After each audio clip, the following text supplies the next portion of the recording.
democracia, con responsabilidad y objetividad para analizar los eventos que definen el rumbo del país. Presentamos Punto de Vista. Gracias a Cacepsa DRL, recibe tus remesas familiares desde cualquier parte del mundo en tan solo 24 horas, de una manera confiable y con menos costos. Pídeles a tus familiares en el exterior que envíen tus remesas a través de Cacepsa DRL, afiliada a la red de cooperativa Fedecases. Buenos días, ¿cómo están? Esperamos que bien. Nosotros acá en compañía del ministro de Hacienda, Nelson Fuentes, estaremos en nuestro programa Punto de Vista este lunes 27 de julio. De inmediato presento el saludo. ¿Qué tal, ministro? ¿Cómo está? Bienvenido a esta cabina azul. ¿Cómo le va? Buenos días, Neri. Buenos días está? A todas las personas que nos escuchan. Muy bien, gracias. ¿Cómo estás, Neri? Gracias. Aquí, pues, saliendo adelante, ministro, gracias a Dios, cuidándonos, protegiéndonos en la medida que podemos y esperando conocer todo este detalle del trabajo que usted tiene en materia de acuerdos fiscales, buscar recursos para nuestro país, esperar que hayan acuerdos importantes para ir enfrentando esta difícil situación. Comencemos hablando, ministro, sobre el momento en que nos encontramos para la gestión de recursos. Entiendo que han avanzado ya en la colocación de bonos. ¿Qué tal las condiciones, ministro? ¿Se esperó hasta este momento? ¿Por qué, ministro? Bueno, la verdad es que el mercado define cuándo es la mejor ventana para que un país pueda salir a conseguir o a vender títulos de deuda pública, ¿no? Sí. Creo que la fotografía que se tomó el 15 de julio del 2020 fue una fotografía en la cual El Salvador fue el primer país que salió al mercado internacional definido como un país B-. Ajá, sí. Es decir, es un país con alto grado de especulación, un país B- con perspectiva positiva, que de alguna manera, digamos, los países, los inversionistas, digamos, tienen como muchas dudas de cuál puede ser la línea de trabajo, cuáles son los acuerdos que se pueden estar tomando de cara a la emergencia, y que es un país, digamos, que estructuralmente tiene una tasa de crecimiento, pues, promedio del 2%. En condiciones normales. En condiciones normales, correcto. Entonces, esos países con grados altos de especulación no habían salido al mercado y El Salvador fue el primero. Entonces, hace 2 meses y medio, Neri, El Salvador podía tener una tasa de interés si hubiéramos decidido salir en el momento en que se aprobaron los hasta 2.000 millones que requería la Asamblea. Probablemente en ese momento hubiéramos tomado tasas del 13%. Un mes y medio atrás probablemente la tasa hubiera estado alrededor del 11,5%. Estamos hablando de junio, más o menos. Hace un mes probablemente hubiera estado en 10,5%. Entonces, cuando la tasa bajó de 10%, nosotros comenzamos a ver cuál era el mejor día para que el mercado pudiera ser positivo, digamos, y poder salir la República. Fue que establecimos el 15 de julio. ¿Por qué fue un 15 de julio? Bueno, la verdad es que es importante aclarar que después de cerrar, digamos, el primer semestre del año, Estados Unidos presenta su informe de empleo, y el informe de empleo a los inversionistas les da o tranquilidad o les da de alguna manera nerviosismo. Les dio tranquilidad. Entonces el empleo, porque en Estados Unidos no había bajado el empleo en tal condición que fuera una preocupación para los inversionistas. Porque sí hay una contracción, porque ¿verdad? El empleo. A pesar del efecto que ha habido, digamos, el inversionista consideraba que no era tan alto como para generar una especulación más grande en la bolsa de valores. De ahí había que esperar, digamos, el 4 de julio, porque era una semana corta, y entonces en esa semana corta el mercado no está atento a las inversiones que pueden haber en el mundo. Entonces había que esperar, digamos, después del 4 de julio a que la bolsa, digamos, comenzara a estabilizarse, ya, porque es como una semana de descanso que se toma en la bolsa de Nueva York, a pesar de que no se la toma, digamos, cierran un día. Sí, solo Cierran un día que fue el 3 de julio. Lo adelantaron esta vez, ¿verdad? Sí, que fue el 3 de julio, pero esa semana se vuelve corta. Entonces, después de eso, digamos, había que revisar cuál día iba a ser, digamos, el que se va a salir del mercado. Y en ese momento la tasa se salió a 32 años a una tasa de 9.50.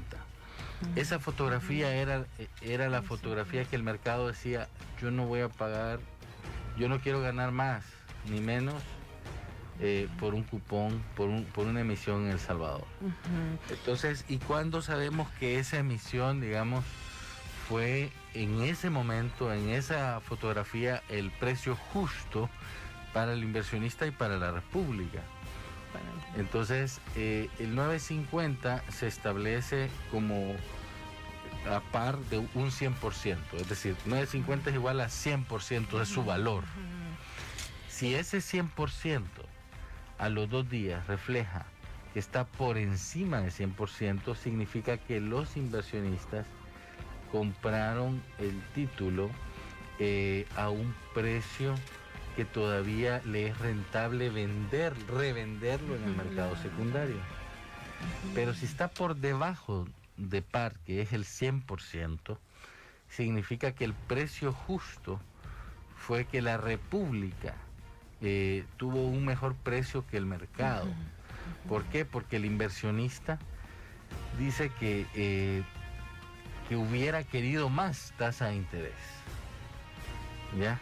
Hubiera querido más tasa de interés si el precio fuera por debajo de 100. Era más alta la tasa. Entonces, ¿qué pasó? A los 2 días el precio se movió en el orden del 99-98%, 99.2% por ahí. Eso implica que fue un precio justo para la República. No estoy diciendo que fue barato. Sí, porque es decir, que en ese momento la 32 años, fotografía, digamos, del mercado nos daba eso, ¿ya?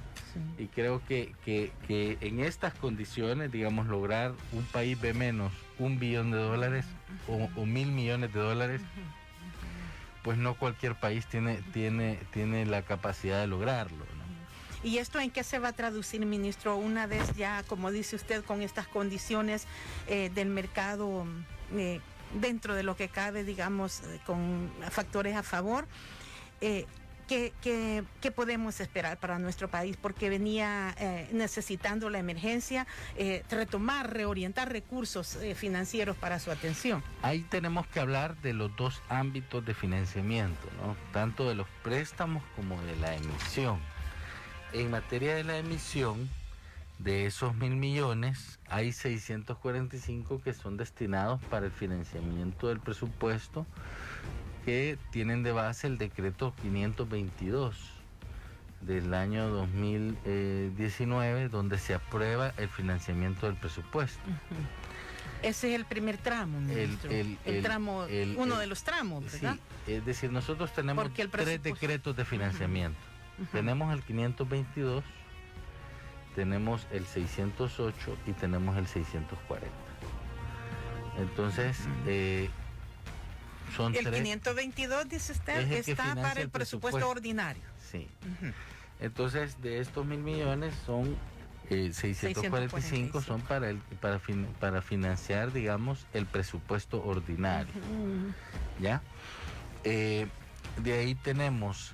O sea, más del 50% de ahí de la emisión. Hemos hecho, digamos, una solicitud a la Asamblea Legislativa donde estamos pidiendo 150 millones para el fideicomiso de Bandesal, 50 millones para las devoluciones de IVA y 154 millones para el pago a proveedores.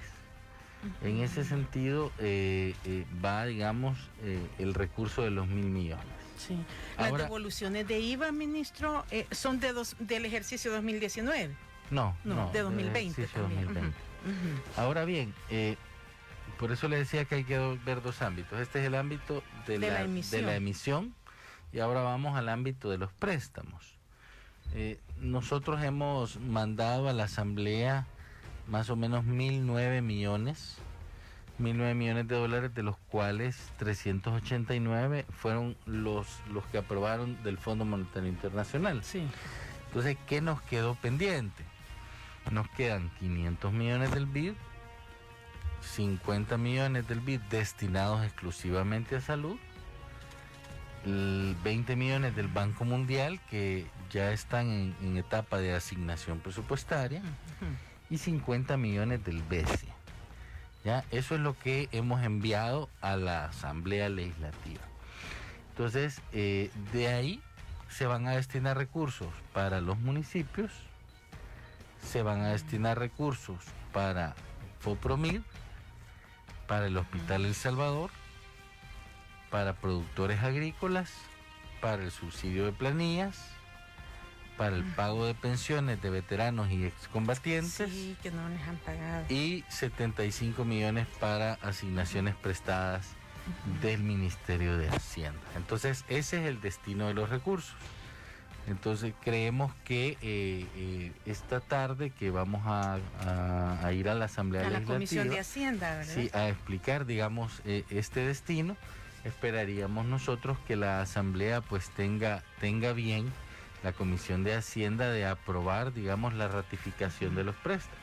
De los 389 millones del FMI, eso están solo aprobados. Eso ya terminaron todo el proceso. Ahí ya se dieron 116 millones a los municipios, 53 millones a FOPROMID y 219 asignaciones prestadas del Ministerio de Hacienda.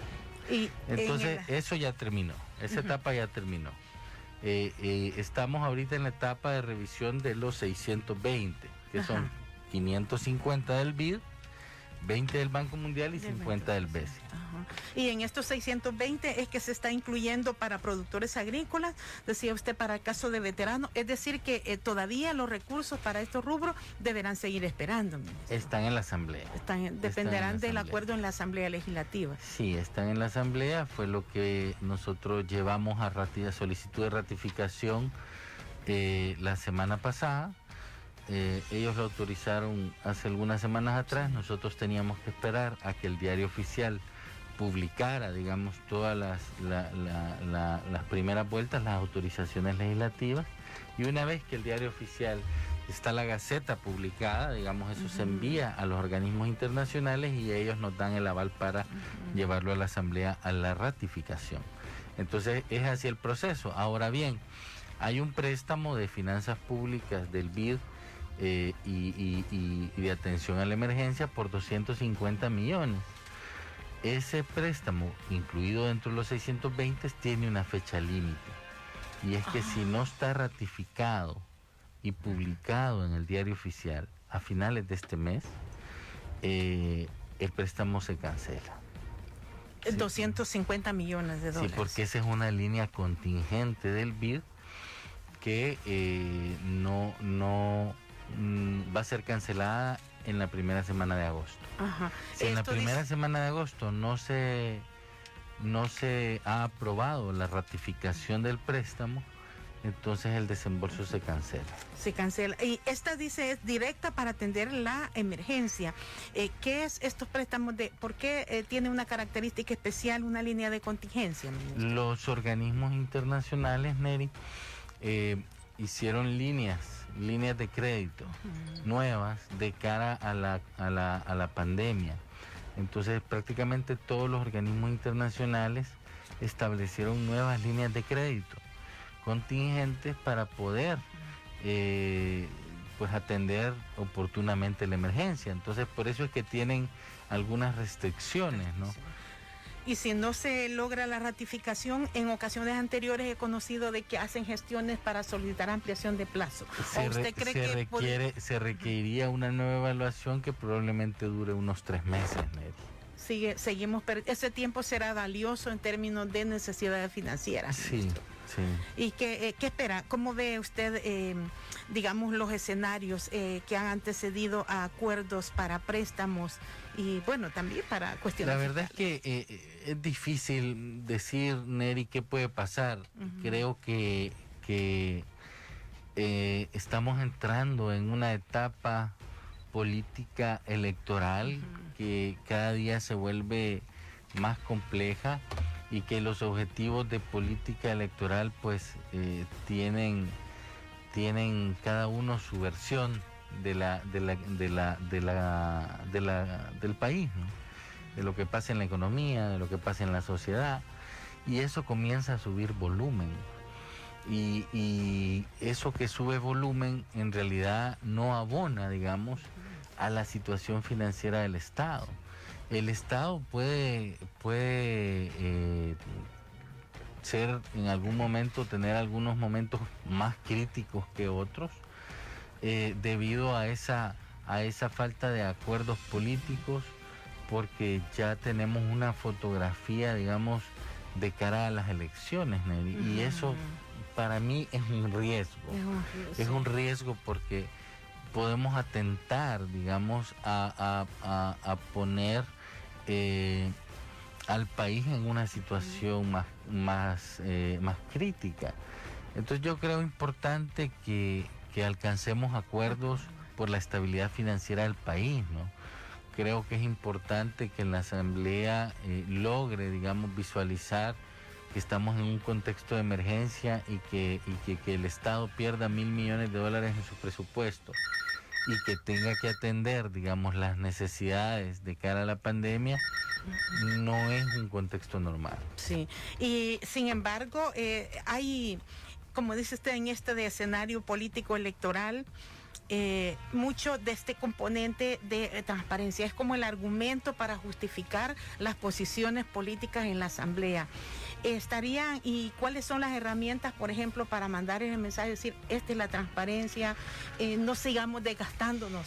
Bueno, nosotros estamos enviando informes periódicos a la Asamblea Legislativa, donde prácticamente estamos incorporando cuál es la situación de los ingresos del Estado, cuál es la situación en que se encuentran los recursos de la emergencia. Entonces tratamos de darle la mayor información posible, no solo a la Asamblea, sino a la ciudadanía. Sí, al final, ajá. Esto ha sido como una condición también que han llevado los decretos, ministro. Y a veces ellos se quejan que llegan muy tarde estos informes. ¿De qué depende la oportunidad de los informes? Bueno, yo creo que el tema es que ahorita prácticamente la ley de estado de emergencia se terminó y digamos, aquellas regulaciones que existían pues ya no están vigentes, ¿no? Entonces creo que siguen su curso normal a través de los mecanismos de ley, que es la facultad que tiene la Corte de Cuentas de la República. Ministro, decía usted en lo de la emisión que esta es un paliativo que le llega. Honduras tiene mejor condición que nosotros, ministro. Honduras hizo un acuerdo stand-by con el Fondo Monetario Internacional y hace 2 años, me parece, hizo un ajuste de 5 puntos del PIB. Entonces eso logró, digamos, estabilizar las finanzas públicas de Honduras, y a partir de ahí, digamos, ha tenido mejores condiciones de mercado que El Salvador. No se ha expuesto, no ha tenido una exposición más grande que la de El Salvador en los mercados. Incluso yo recuerdo, quizás hace unos 8 años, cuando Honduras quería salir al mercado, vino en el entonces ministro Cerrato, gran amigo, ministro de Hacienda hace rato, a El Salvador a estudiar cómo El Salvador hacía emisiones internacionales, y así fue como, digamos, Honduras hizo su primera emisión en el mercado internacional.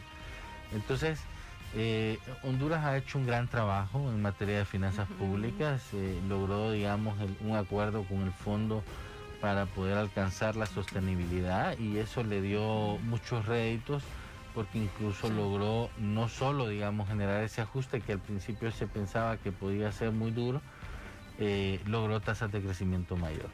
Las 7 de la mañana con 22 minutos, el ministro de Hacienda, Nelson Fuentes, nuestro invitado de hoy aquí en Punto de Vista. Vamos a una pausa para nuestros anunciantes, ya volveremos. A60 de RL, toma tus propias decisiones, consolida tus deudas con A60. Llama ya al 2133-7400. Ser dueño es lo tuyo. Red de Cooperativa Fedecasen le presenta la segunda parte de nuestro programa Punto de Vista. Hoy, conversación con el ministro de Hacienda, Nelson Fuentes. Ministro, están llamando, preguntando sobre este atraso en el pago de las pensiones de los veteranos. ¿Qué les podemos decir? Usted mencionó hace un momento que todavía hay algunos recursos en gestión de la Asamblea Legislativa, pero ¿cómo atender este atraso de la pensión de los veteranos? Vaya, Neri, yo quisiera, digamos, espero que me estén escuchando, digamos, todo el grupo de veteranos de guerra y excombatientes. Sí. Creo que es necesaria una explicación clara al respecto. Lo primero que debo decir es que desde el año 2019 hicimos un cambio en la fuente de financiamiento de los veteranos de guerra, de tal manera que le diera permanencia a los recursos. Y esa permanencia de los recursos se basaba en que le diéramos una fuente de financiamiento real, que era el mal llamado impuesto a la guerra, que es el FEFE. El FEFE. ¿Ya? El Fondo de Estabilización de Fomento Económico, que es el FEFE. El FEFE, como mal llamado impuesto a la guerra, iba a financiar el pago de las pensiones de los veteranos de guerra. Entonces, esa es la fuente de financiamiento, y eso le daba, digamos, recursos al Estado para poder financiarlos. ¿Qué pasa, digamos, en el 2020, este año? Claramente entramos a una pandemia, y esa pandemia, digamos, le disminuye la capacidad del Estado para poder recaudar el FEFE, porque proviene del combustible. Eso le voy a preguntar. Y el combustible, Neri, se cae. Sí, cae, digamos, la factura petrolera, el consumo de combustible se cae, y entonces los recursos para financiar el pago de las pensiones disminuyen. Ese es un problema de dos. El segundo problema es que la ley que autorizó la Asamblea Legislativa decía que se tenía que crear un instituto. Sí. Y el instituto pasó en la Asamblea varios meses y le dieron prórrogas para que en este mes el gobierno central pudiera establecer los recursos para que ese instituto, digamos, de administración pudiera nacer. Entonces, en la Asamblea Legislativa hay una solicitud de fondos para que pueda entrar, digamos, en acción el instituto, para que pueda crearse financieramente el instituto. Y ahí Hacienda le va a transferir los recursos. Ahí ya van, digamos, los recursos que se necesitan para la creación, Neri. Eso es importante. Ahora voy, para que no revolvamos, necesito que se entienda bien. El tercer tema es que hay que inyectarle al instituto, una vez se cree, 24 millones de dólares para poder financiar 3 meses de pago de pensiones, que ya no tiene, digamos, porque no se recaudó FEFE. Sí. Entonces, ¿qué hemos hecho? En la Asamblea Legislativa queremos que se apruebe de forma rápida, si la Asamblea lo vea bien, cuando las cosas son determinantes y urgentes, que apruebe, digamos, la creación del instituto, pero que también apruebe los 24 millones que estamos poniendo a disposición con un crédito de ratificación del BID. Sí, lo que usted mencionaba. Y una vez que se ratifique, hay que volver a ir, Neri, bajo un presupuesto ordinario para darle asignación presupuestaria a esos 24 millones. Entonces, yo lamento, digamos, el tema con los veteranos de guerra, pero debo ser lo más transparente en decirles todos los pasos que requiere, digamos, el que se hayan perdido los recursos en el presupuesto. Eso me iba a decir, y no se para asignó ello, en el presupuesto 2020. ¿cómo no?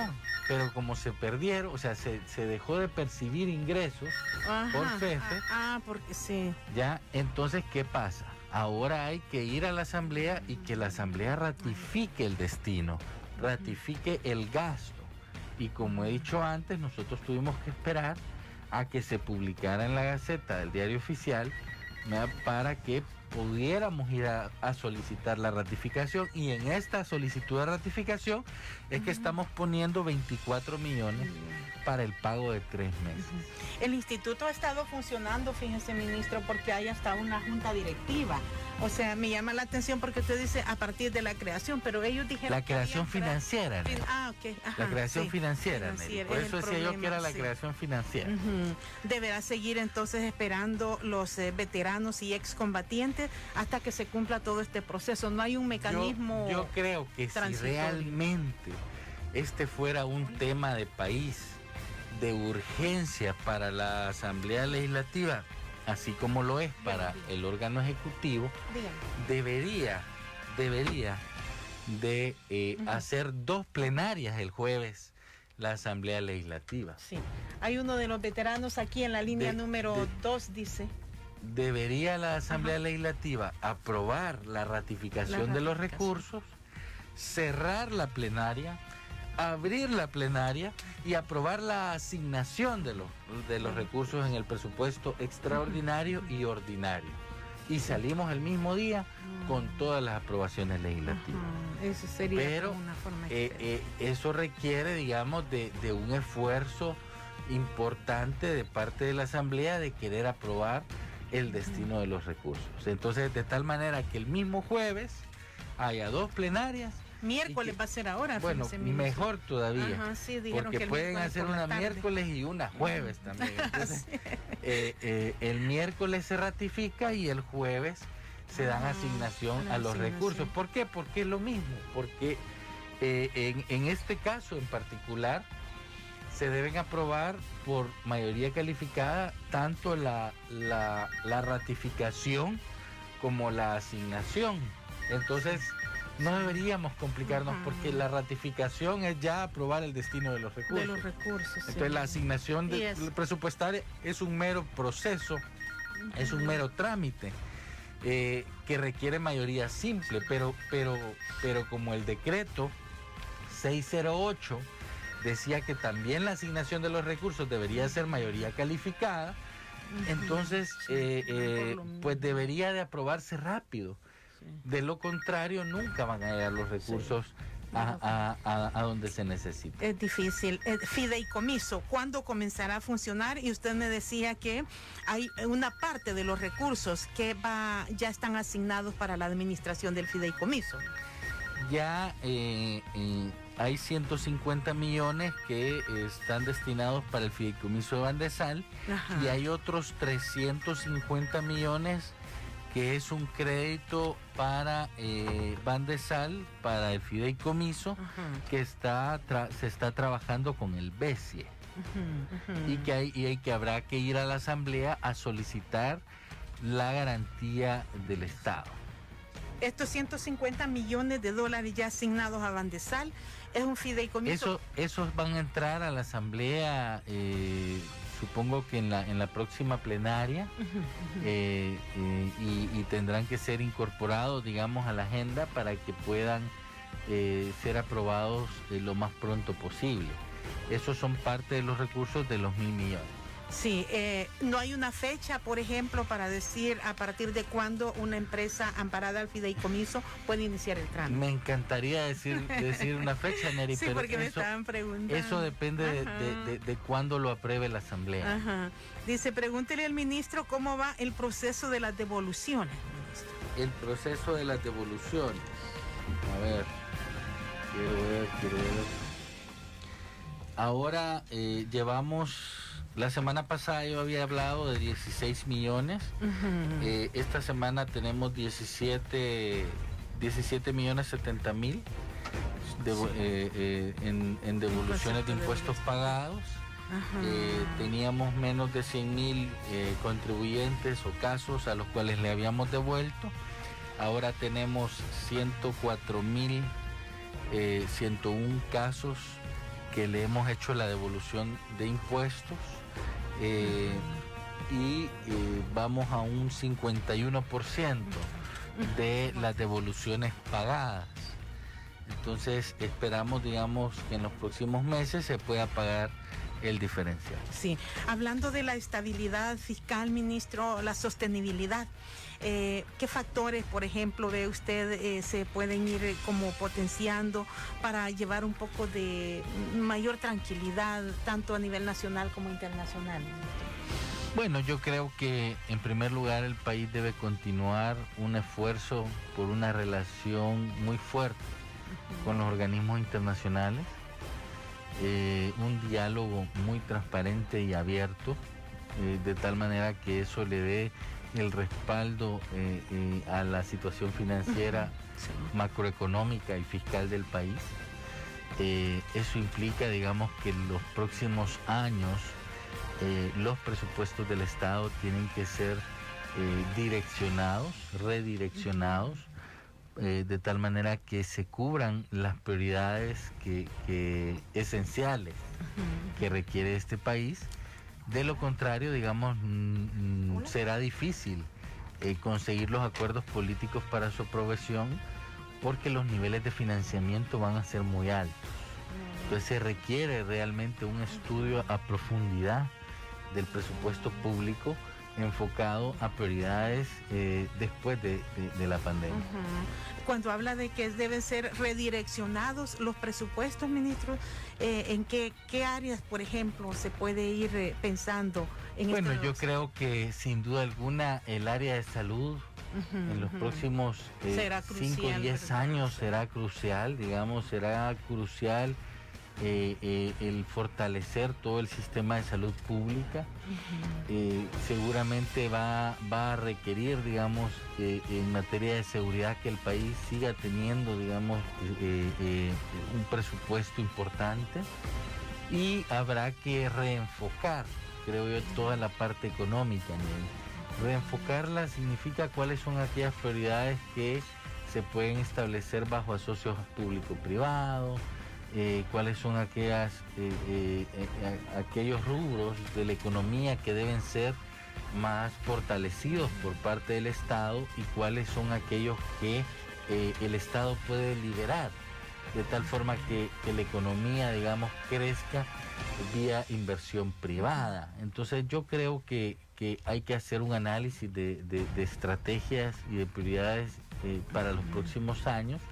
No estoy hablando de 3 años, estoy hablando de 10 años, en los cuales el Estado tiene que hacer un gran esfuerzo por tener ese sentido de focalización económico, ¿no? Sí.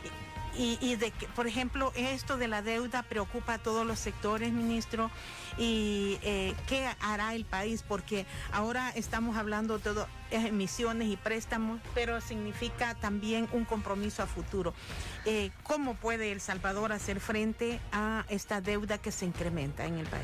Bueno, habrá que trabajarlo de esa forma, ¿no? Es decir, cómo se establecen mejores fuentes de ingresos, cómo se establecen mejores fuentes, mejor calidad de gasto público. Mejor calidad. Y cómo se estructuran manejo de gestión de la deuda pública, es decir, cómo tomamos esa deuda pública anterior, digamos, ya podemos hacer manejos de pasivos, por ejemplo, cómo atacamos más la evasión y la elusión fiscal de este país. ¿Qué hacemos con el sector, el gran sector informal de este país, que no tributa, o sea, no digo que no pague IVA porque pues compran sí, en el el producto uno ahí lo compran en el mercado, es decir, ahí siempre a veces lo pagan, pero siempre hay un pago de IVA, digamos, que al final llega, pero gran parte de nuestra economía, no digo de la población, de nuestra economía, que es una economía basada en el consumo, la informalidad hace que no se paguen impuestos. Entonces hay que abordar, digamos, este problema de una forma directa en la cual busquemos un mecanismo, digamos, para que esa contribución alcance a llegar al fisco y que se logre, digamos, disminuir la evasión y la elusión fiscal. Pero en materia de calidad de gasto, lo repetimos siempre y nunca, digamos, hemos logrado ser eficientes, digamos, me refiero al Estado en toda su magnitud, ¿no?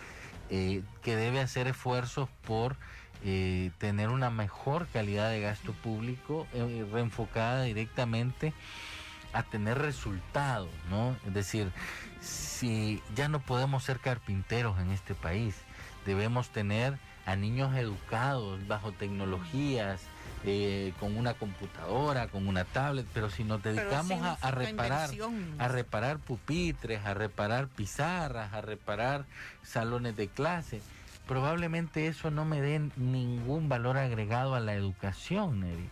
Yo creo que es importante, digamos, reinventar y generar, digamos, una estructura que realmente vincule de forma estratégica a esos sectores que requieren que la inversión va a dar frutos a 10 años, ¿no? Y todo eso hará que la deuda pública, digamos, vaya disminuyendo, porque lo que queremos es que la economía crezca. Sí, a veces cometemos el error, los economistas fiscales, de decir, mire, es que aquí se requiere un ajuste de tanto por ciento, y entonces con eso alarmamos a la ciudadanía de qué va a pasar. Pero hay que tener la claridad, Neri, que lo que el país sobre todas las cosas necesita es que el crecimiento económico vuelva a generar su promedio que antes tenía y vuelva a crecer más de ese promedio. Es decir, pero estamos cuesta arriba país, hoy, ministro, porque decía la CEPAL que hemos perdido 10 años, hemos retrocedido. Todo el mundo ha perdido 10 años. Entonces, yo le estoy hablando como Centroamérica. Creo que no hay que perder la batalla. No hay que perder la batalla, Neri. Creo que es importante que este país, una vez termine este año, que seguro terminará difícil, este país debe hacer grandes esfuerzos por generar crecimiento. Sí. ¿Hay sostenibilidad para el pago de salarios, ministro? ¿En ningún momento pueden estar en riesgo? Porque he escuchado que tiene una reducción en la recaudación también. Neri, todos los meses sufrimos, todos los meses se sufre y es difícil garantizar las obligaciones financieras del Estado. Aquí hay varios efectos. Uno es la caída de los ingresos. Dos es que las aprobaciones legislativas realmente, y debo decirlo en este contexto, pues realmente han tardado demasiado tiempo. Entonces, creemos que garantizar la estabilidad financiera no debería ser una situación política adversa para el Estado. Deberían de estar todos dispuestos a garantizar esa estabilidad financiera. Lamentablemente no todos lo están. Y no quiero generalizar a la Asamblea por esto. Hay focos dentro de la Asamblea que realmente no están contribuyendo. Sí. Ministro, y buscando pues reducir, digamos, esta brecha entre ingresos y gastos, ¿cómo ve lo de la reapertura gradual económica en una segunda fase? Guatemala, fíjese, va a comenzar hoy gradualmente. ¿Esto pudiera ser un aliciente para ir recuperando recaudación? Claramente, el problema que tenemos, Neri, no es si entramos a una fase 2 o no entramos a una fase 2. El problema que tiene este país ahora es que, como no se tuvo, digamos, el cierre de 15 días, no se le dio la capacidad al país para poder cortar la curva. Entonces, mientras no se corte la curva, entonces seguramente no vamos a tener posibilidad de avanzar en las fases, porque lo que vamos a generar es que vamos a duplicar o triplicar el nivel de contagios que pueda haber para los ciudadanos salvadoreños. Entonces, yo creo que los partidos políticos debieron, digamos, de pensarlo en frío y decir, miren, quizás es importante que esta economía efectivamente se cierre como lo han hecho muchos países en el mundo. Es decir, que la potestad en esos casos la tiene el Ejecutivo o que se las ha aprobado el Legislativo, pero aquí el conflicto político, Neri, es tan alto que genera, digamos, esa distorsión de que ya no nos importa la salud o ya no nos importa la economía. Lo que nos importa aquí es un problema político y ese problema político ya no tiene incidencia en nada. Entonces, mientras eso no se resuelva, difícilmente vamos a lograr que paremos los contagios y que luego la economía resurja.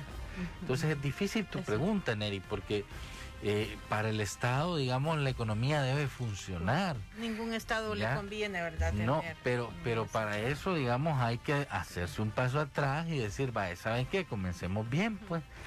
Entonces, creo que esas son las cosas que hay que valorar. Sí. Aquí me estaban preguntando, ministro, sobre la Lotería Nacional de Beneficencia. Dice que depende del Ministerio de Hacienda. La Lotería Nacional de Beneficencia es una institución adscrita, autónoma al Ministerio de Hacienda.